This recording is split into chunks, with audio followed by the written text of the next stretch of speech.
Hi, I'm Mandy Gilbert, principal at CLS, and I'm here with Maggie Cavey, an environmental educator from the Maryland Environmental Service, and our new friend Violet. We were so blessed to have the teachers from the Maryland Environmental Service come to school today to interact with our students and to teach them more about the terrapins and their natural habitat in the Port of Baltimore. Maggie, can you tell us a little bit more about the program?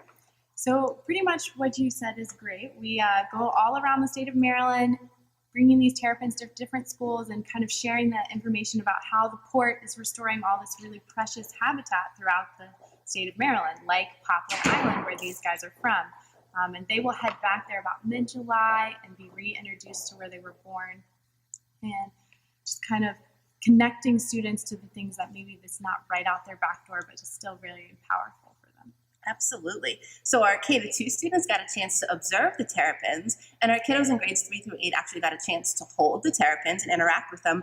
Our middle school students actually had a really cool activity of doing a lab with the terrapins, measuring them, figuring out their name from the notches on their shells, and then doing some illustrations about their adaptations.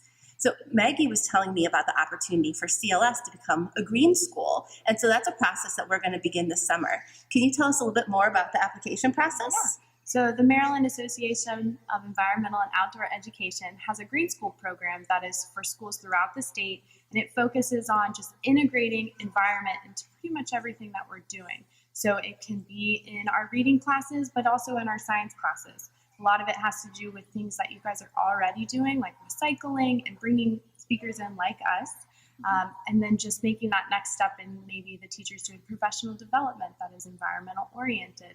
And I think it's something that would be a perfect fit for your school and what you guys are already doing. That's really exciting. So we're hoping to partner with Maggie and her organization and possibly with Outdoor School at Hashua as well. And this summer, we're going to begin the application process to see if we can make CLS a green school. So from Maggie and Violet and me, thanks for checking in with us today. We've got lots of exciting things happening this week. For Spirit Week, our drive-in movie, and Friday night, our family fun night and open house. We hope you can join us, and we look forward to seeing you soon. Bye.